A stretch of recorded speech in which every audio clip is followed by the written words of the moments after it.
Muchas gracias, amigos, por estar con nosotros en este encuentro con la ciencia especial. Estamos con Alberto Velarde, candidato a la primera vicepresidencia por Acción Popular, acompañando a Johnny Lescano.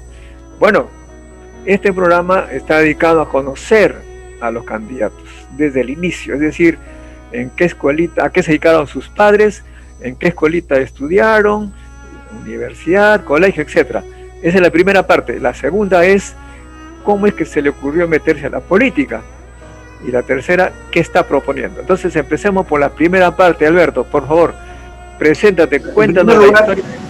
Cuéntanos la historia. La invitación tan cordial que he recibido de ustedes, especialmente de Modesto, a quien como todos le tengo mucha admiración.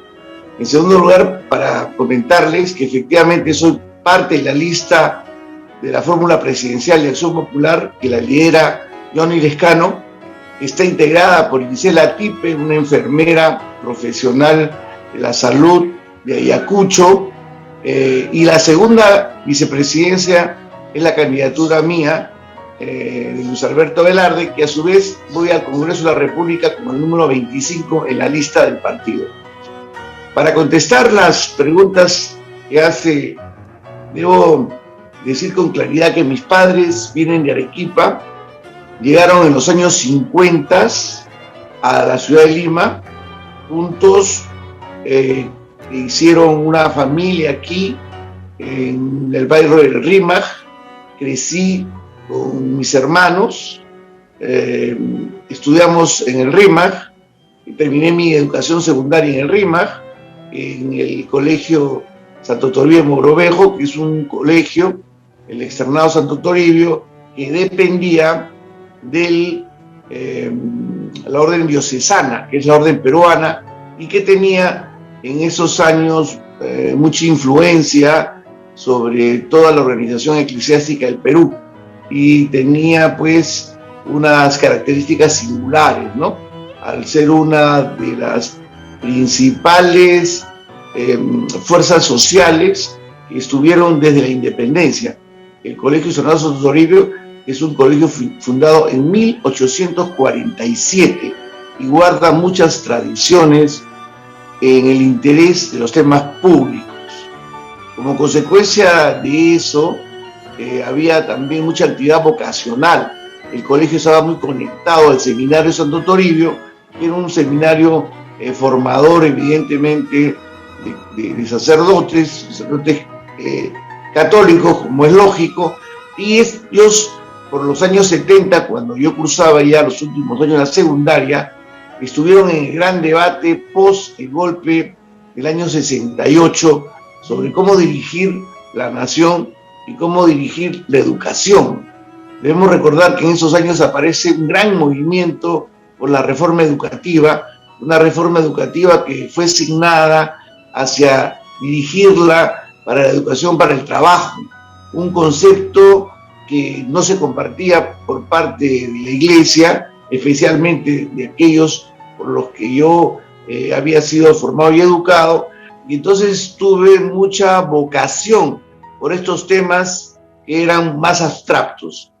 Así es que cuando fui a la Universidad Federico Villarreal, postulé a la Facultad de Educación, ingresé a la especialidad de Filosofía y en paralelo estudié Derecho y Ciencias Políticas en la Universidad San Martín de Porres.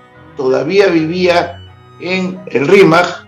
El año 73 termino mi educación secundaria. El año 74 inicio mi vida universitaria, que se prolonga como corresponde entre el año 74 y el año 81, las dos carreras a la vez. Me interesó mucho las ciencias sociales porque tenía una gran observación sobre cómo se había producido esta migración de las familias agrupadas, ¿no es verdad?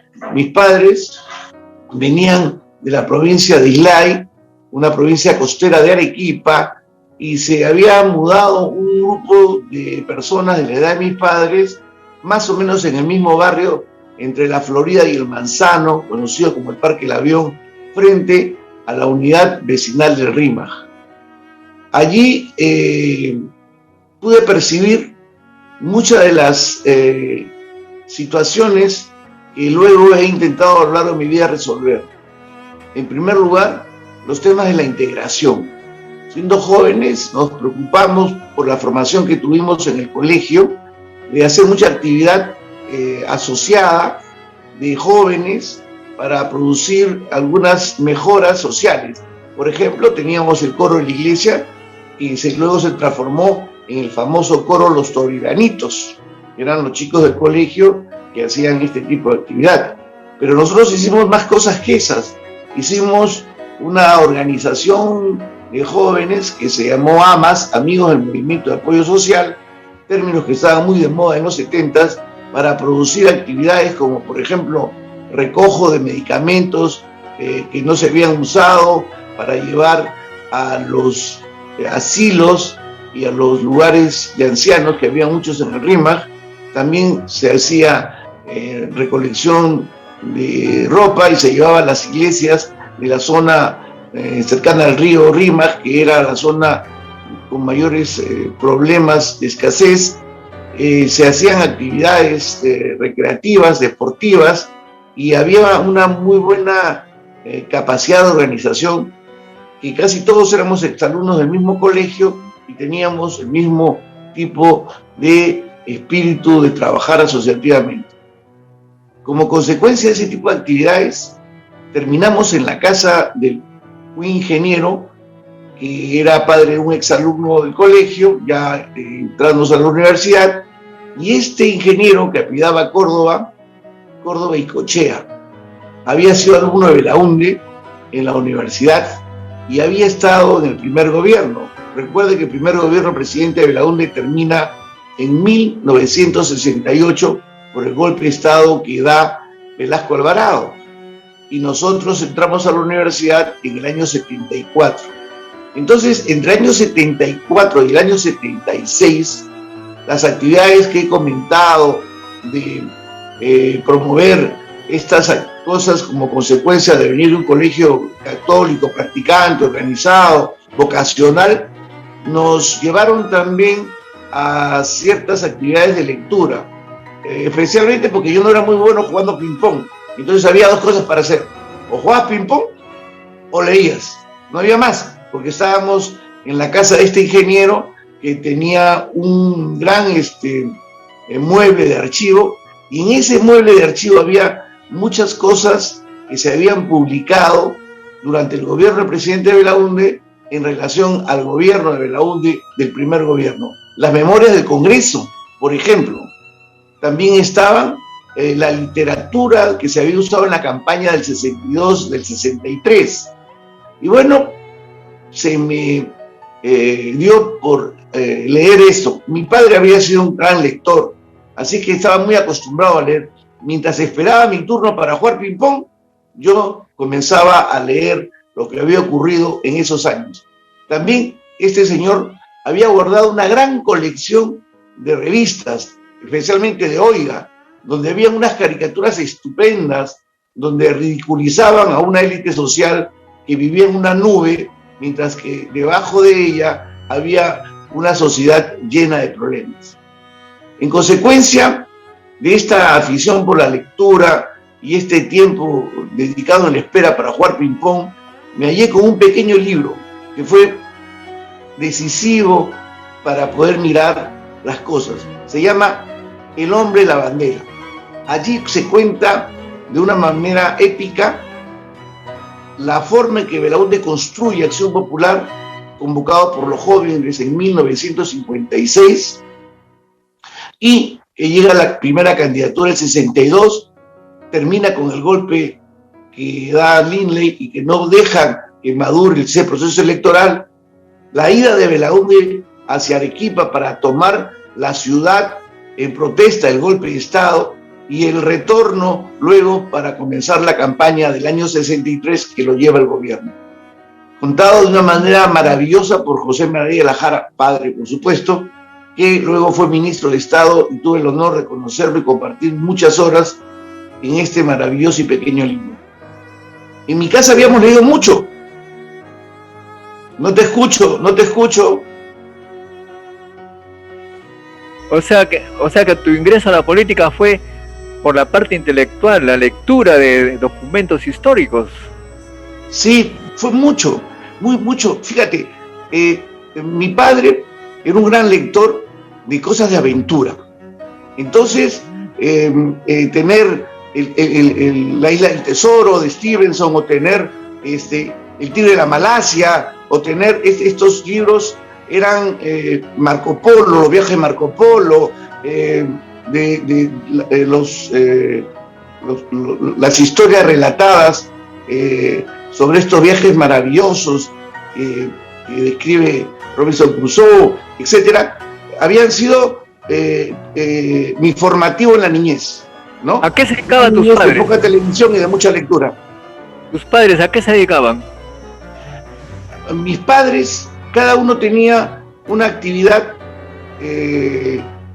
Mi papá tenía un negocio de confección de cortinas, de fundas de muebles, de acabados de las actividades de las casas. Teníamos lo que hoy día podríamos llamar un trabajo de interiores, ¿no? De actividad de interiores, digamos como una decoración de interiores. Y mi mamá complementaba manejando un pequeño taller de costura para poder producir este tipo de elementos, ¿no? Me acuerdo, se hacían para las casas cortinas, fundas, colchas y cosas como cojines para adornar las casas de mayores ingresos, ¿no? Y entonces mis papás producían eso y vendían. Entonces teníamos la parte de la producción, que es la parte propiamente dicha de la manufactura, pero también la instalación física de colocar las cortinas, las persianas, las alfombras, etcétera, ¿no? Un pequeño negocio familiar que le permitía educar a sus 5 hijos en edad escolar, todos ellos, por supuesto, en colegios católicos, como era el formato de aquellos años, ¿no es verdad? Fuimos todos a la universidad. Ahora la historia de Acción Popular efectivamente es bastante rica. Yo me acuerdo que había una época que gente pobre se unió a Acción Popular, sobre todo la parte campesina, porque ofrecía la reforma agraria, pero luego no funcionó bien, ¿no? Bueno, las elecciones del año 62, ¿no? Traen un discurso claro, reformista. No nos olvidemos que el Perú había tenido desde inicios del siglo una república considerada aristocrática y que moldea los resultados de los últimos 50 años de ese siglo, ¿no?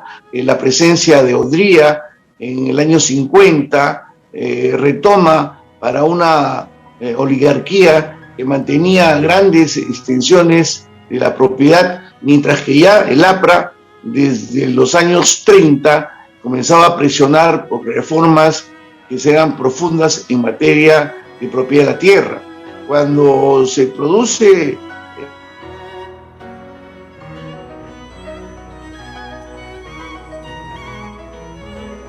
Hola, se fue el audio. Se fue el audio. Alberto, se fue el audio. A ver, se fue el audio, Alberto.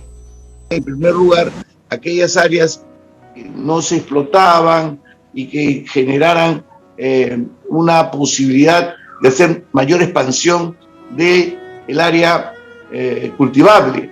Belaúnde consideraba que era necesario convertir el Arenal en un territorio verde. Entonces dirigió por allí la primera propuesta de su reforma y no logró consensuar con los grupos apristas que reforzaban la visión que tenía la vieja oligarquía de mantener lo que el odriismo que lo representaba en el Congreso quería, ¿no?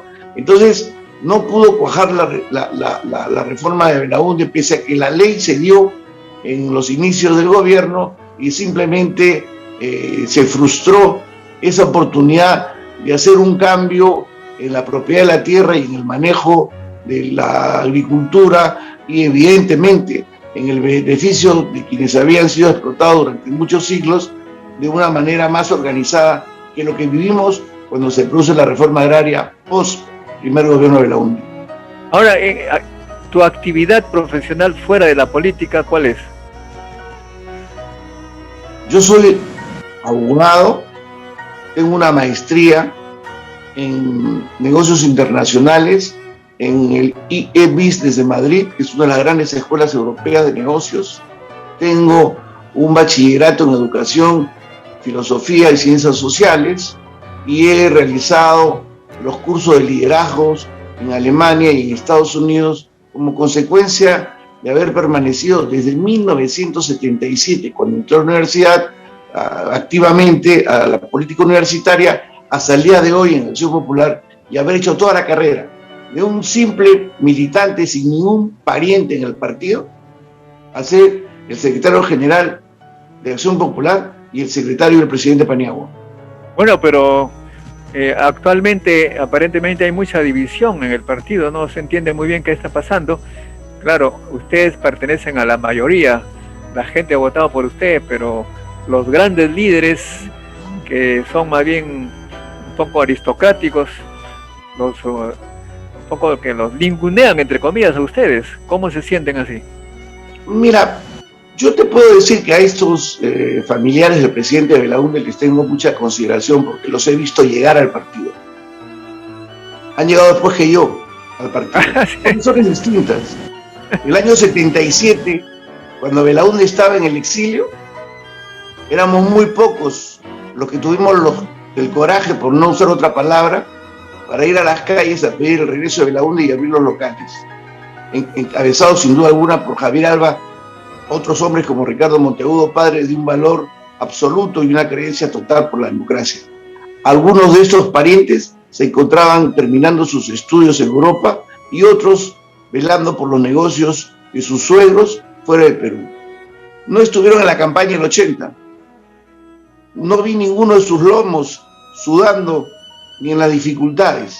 Claro, llegaron al gobierno y en algunos casos a desarrollar las capacidades que habían obtenido en Europa. No estoy haciendo una queja, pero lo que te quiero decir es que ese partido que tenía como jefe a Belaúnde no era un partido discriminador ni que miraba por el hombro a nadie. Tal es así que tuve la enorme oportunidad de estar muchas veces con el presidente Belaúnde, compartir con Rafa, su hijo, al dormitorio cuando viajábamos, ir a Palacio con Rafa y de Palacio irnos juntos a los toros con el presidente, siendo yo muy chico y siendo un chico del RIMAG, ¿no es verdad? Ahora, y el candidato Merino no es de la familia, es de candidato, digo, el congresista, él pertenece, es provinciano también, ¿no? Merino es un líder regional, un líder que proviene de la actividad agrícola. Es un hombre que ha hecho una buena carrera política y que ha tenido una capacidad de poder hacer y haber llegado 3 veces al Congreso y haber sido hasta vicepresidente del Congreso. Lo que ocurre es que Merino nunca ha sido un dirigente nacional del partido, ni nunca ha tenido un entrenamiento como secretario general nacional del partido. En consecuencia, las decisiones inoportunas, ilegítimas, que han agraviado al país y al partido, son de su responsabilidad. Con toda la estima personal que le tengo, hago pública permanentemente mi solicitud de que renuncie.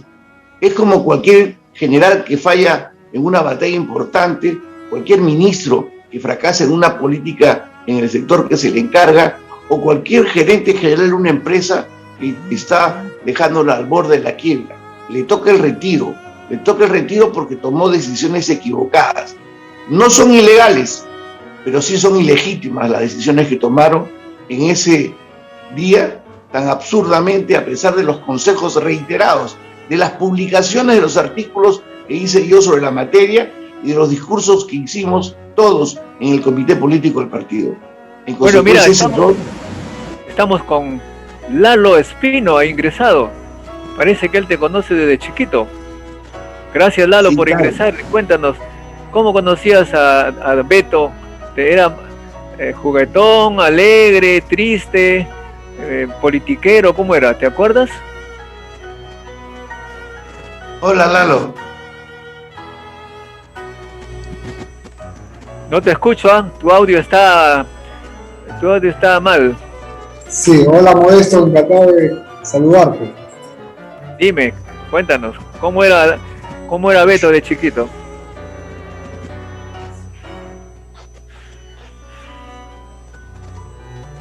¿Me escuchas? No escucho. Sí, sí. ¿Cómo era Lalo de chico? Bueno, de todo, de Digo, todo. Beto, Hola, Beto. Beto. Era alegre, efectivamente, pero ¿no me escuchas? Sí, sí, sigue. Este, ya. Bueno, Beto es una persona muy, muy vital, muy proactiva, y siempre él, sobre todo cuando... ¿Escuchas? Yo tengo... Te escuchamos. Habla. Tranquilo.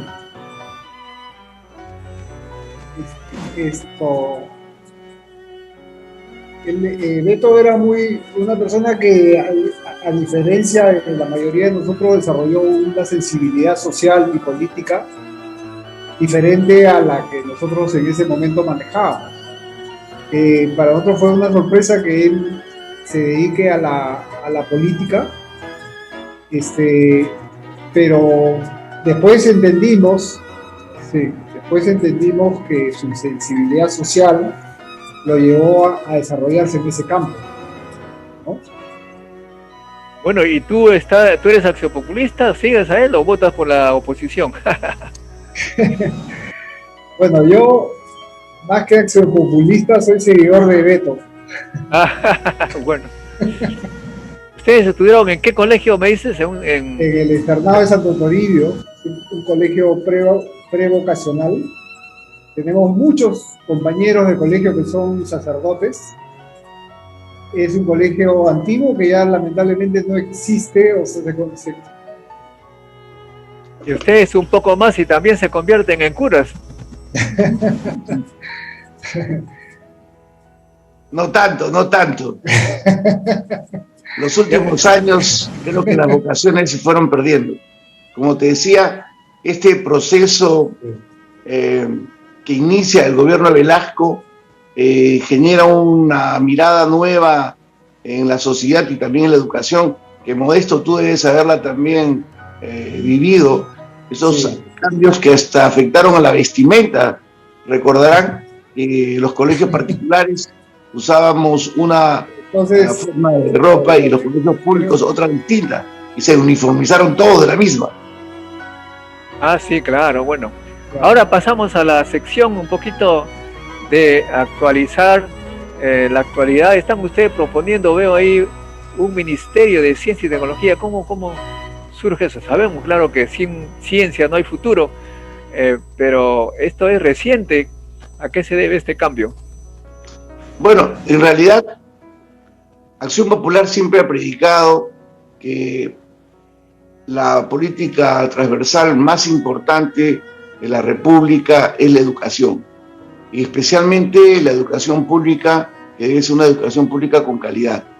Si tú recuerdas, el segundo gobierno del presidente Belaúnde se llamó el Quinquenio de la Educación y designó al presidente Paniagua como ministro de Educación, y resolvimos los problemas de tensión que se creaban con el SUTEP por la naturaleza del nombre. En ese momento era Sindicato Único de Trabajadores, se logró convencer que fuera sindicato unitario, porque con eso se permitía la representación sindical plural y con el otro se rompía esa condición. Entonces hemos tenido a lo largo de la gesta del partido en la administración muy de cerca los temas de educación. Es evidente que los tiempos que han permitido esta revolución del conocimiento científico y tecnológico nos hacen ver que el futuro está vinculado a la capacidad de mejorar la educación e impulsar la ciencia y la tecnología. Sin ella, las riquezas del Perú, que no solamente son naturales, sino son de esta diversidad de hombres y mujeres de todos los pisos sociales y geográficos, requieren este valioso instrumento para poder guiar nuestro desarrollo, teniendo en cuenta que estamos en medio de uno de los territorios más frágiles por tener más de 100 microclimas y ambientes. Y entonces tenemos que tener una visión muy clara de nuestro desarrollo y que sin la ciencia no vamos a poder alcanzarlo. Efectivamente, porque los países que han empezado a invertir en ciencia en los años 50, 60, hoy pues están bien altos, están muy desarrollados, tienen recursos. Estamos hablando de Corea, Finlandia, el propio Japón, Singapur, etcétera, etcétera. ¿Por qué no empezamos nosotros también en esa época? ¿Tienes una idea?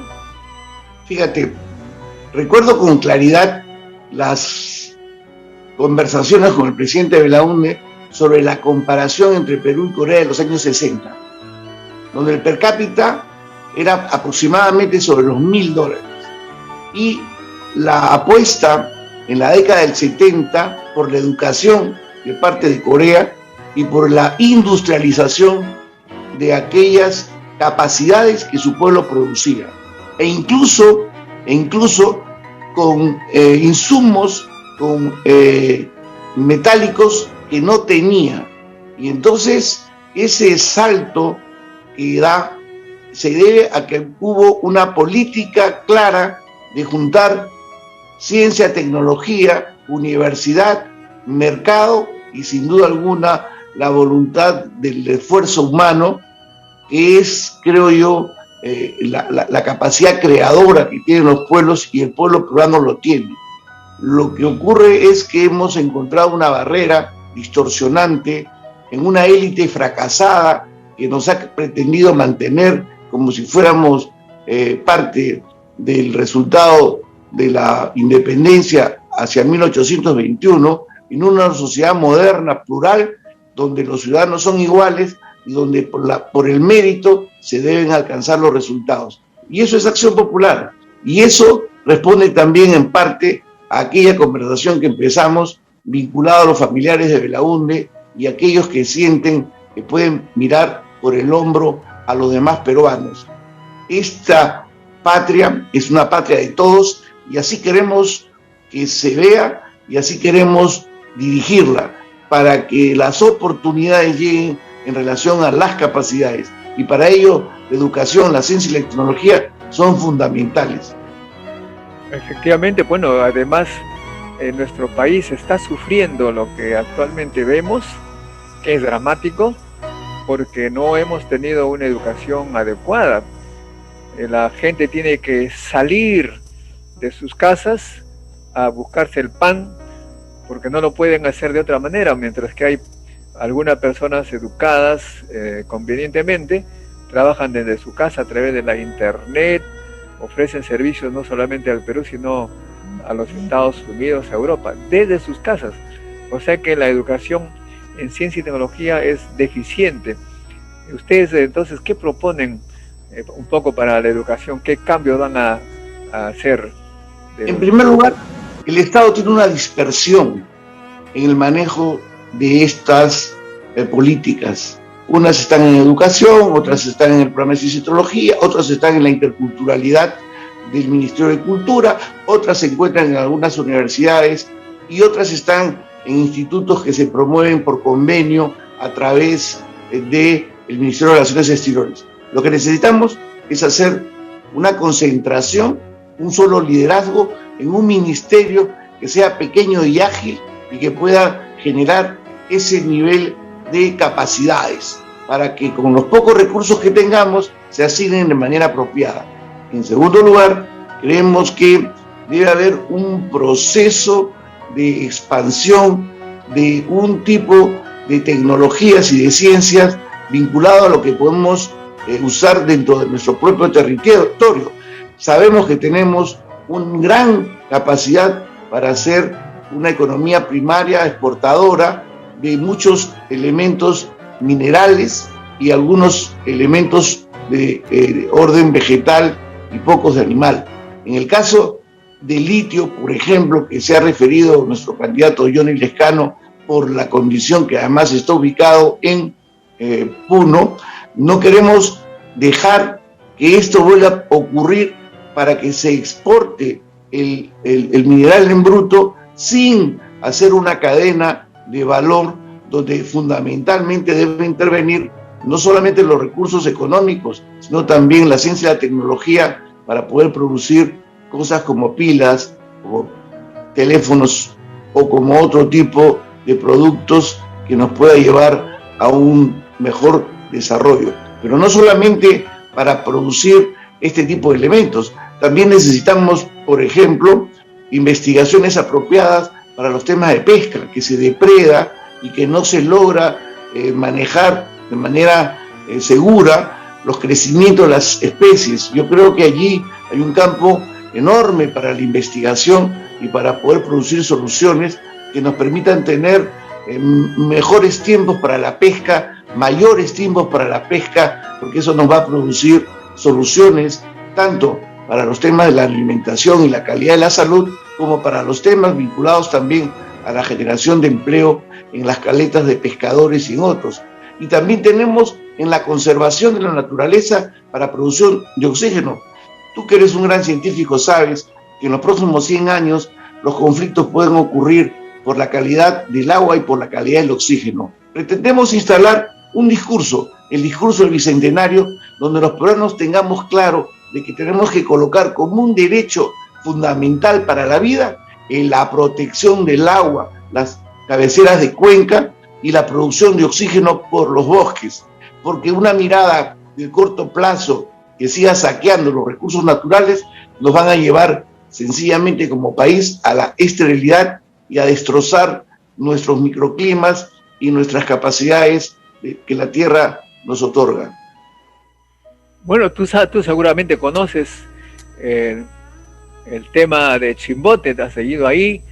Yo he vivido en Chimbote en los años 50, 60, y la industria pesquera, esto de la harina de pescado, pues ha sido dramático porque han destruido el puerto pesquero, la pesca artesanal, han hecho un charco allí en lugar de mar que antes era limpio, con arena clara. Teníamos turistas que llegaban allí al hotel de turistas, llamado ahora Hotel Chimú. Eso ahora es prácticamente, han puesto un montón de piedras para evitar que la gente se vaya a contaminar en el agua. Acción Popular tiene planes para tener una industria menos contaminadora, promover esa industria. ¿Cómo lo van a hacer? Porque los empresarios normalmente hacen lo más simple posible, aún cuando pueden contaminar cualquier cosa.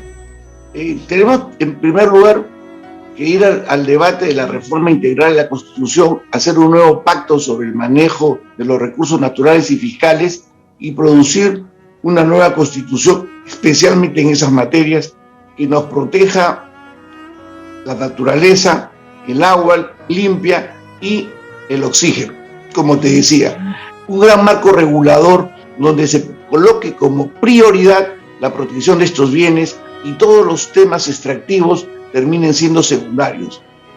Agua, oxígeno, vida. Vida, hombre. Hombre, tierra, es una ecuación que hemos aprendido desde chicos en Acción Popular y que tenemos que hacer que funcionen, porque es la relación telúrica de los pueblos peruanos, fundamentalmente andinos, que han generado todas las capacidades que el pueblo peruano hoy conoce, con estas enormidades de las estructuras que lograron hacer fundamentalmente en el Imperio Incaico, como son sus caminos y demás. Se hicieron para ayudar a circular protegiendo la naturaleza y no siendo invasivos. Este es un principio que todos debemos conocer y debemos honrar, no ser invasivos con la naturaleza. Acción Popular tiene muy claro que hay que hacer una reforma constitucional para proteger estos bienes. En segundo lugar, necesitamos tener un entendimiento claro con los que son los explotadores de los recursos que además solo constituyen en gran medida una economía primaria de exportación. Queremos una economía circular, que para hacerlo fácil y sencillo en el mundo de hoy, significa que desde que planeas la inversión, sabes que no vas a tener ni productos tóxicos como desechos, ni productos que no sean fácilmente reciclables para poder regresarlos a la economía.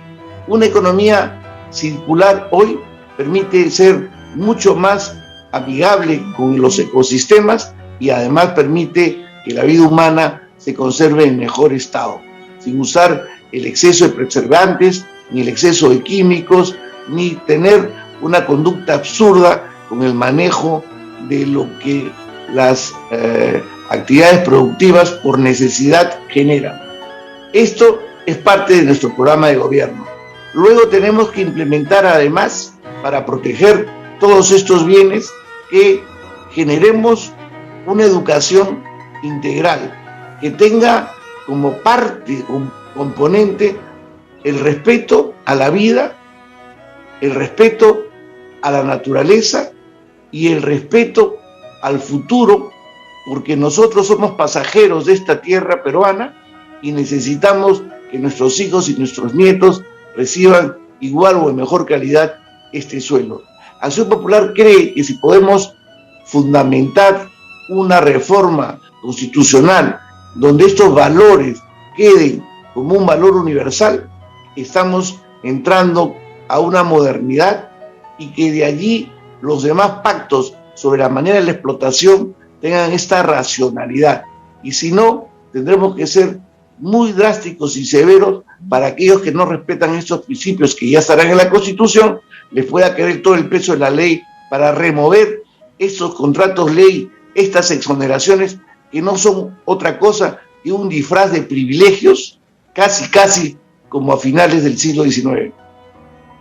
Bueno, ya estamos terminando ya la entrevista y ¿no tienen ustedes temor de manejar un discurso que va a causar escorias escozor en los empresarios, grandes empresarios?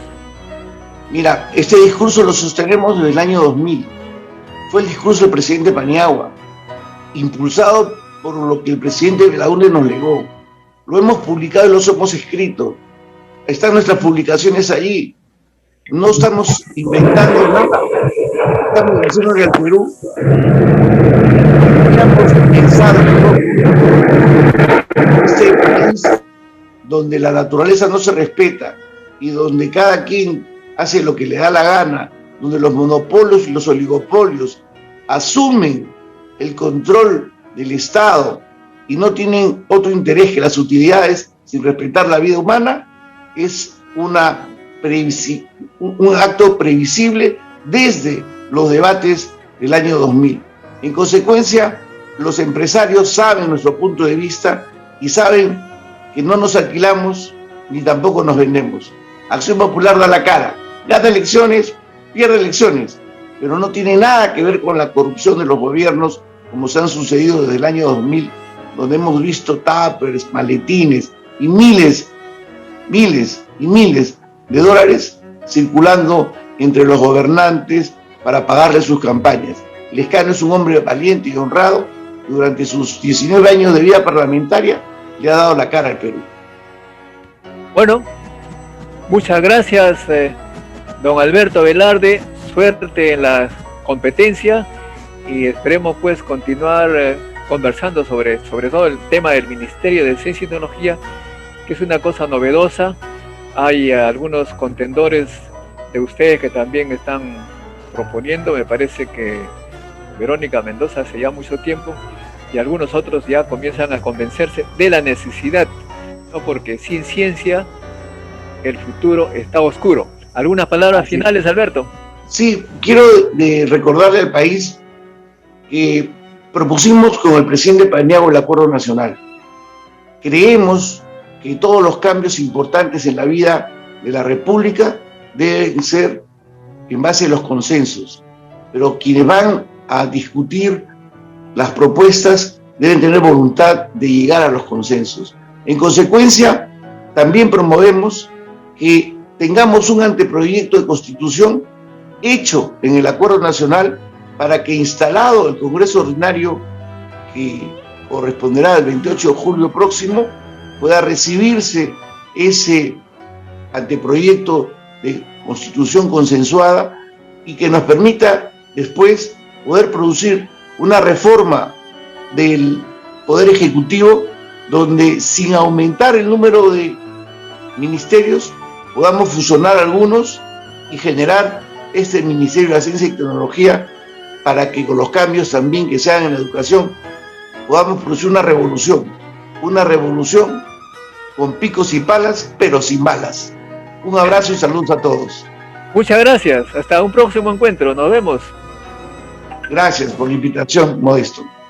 Bueno, fue entonces Alberto Velarde, candidato a la primera vicepresidencia de Fuerza Popular. Y el tema que nos está un poco interesando en esta nueva campaña política de todos los partidos es que hay novedades. Hay agrupaciones políticas que están proponiendo el Ministerio de Ciencia y Tecnología, cosa que antes estaba totalmente vedado.